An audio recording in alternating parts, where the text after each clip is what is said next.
আসসালামু আলাইকুম এভরিওয়ান, আশা করি আপনারা সবাই ভালো আছেন। আপনারা সকলেই জানেন যে এর আগের বার আমি টপ 3 বেস্ট প্লেয়ার রিপ্রেজেন্ট করছিলাম, কিন্তু আপনারা কমেন্ট করতেছিলেন যে তুমি টপ 10 বেস্ট প্লেয়ার নিয়ে ভিডিও বানাও। তো ফাইনালি আমি ডিসিশন নিয়ে নিছি যে আগামী 7 দিনের ভিতর আমি টপ 10 বেস্ট প্লেয়ার রিপ্রেজেন্ট করব এবং তাদেরকে আমি সর্বোচ্চ সাপোর্ট দেওয়ার ট্রাই করব। এখন তোমরা যদি টপ 10 এর ভিতরে জায়গা করে নিতে চাও তাহলে তোমরা তোমাদের বেস্ট গেমটাতে আমাকে মেনশন দিবা আর অবশ্যই আমার এই ক্যাসেটে ভিডিও বানাবা আর ট্রাই কর।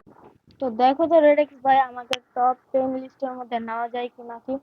তো ভিডিও শুরু করা যাক।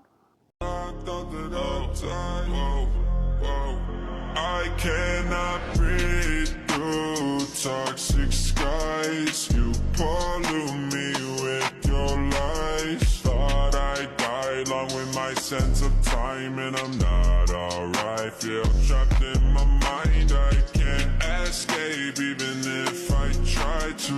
Little too late to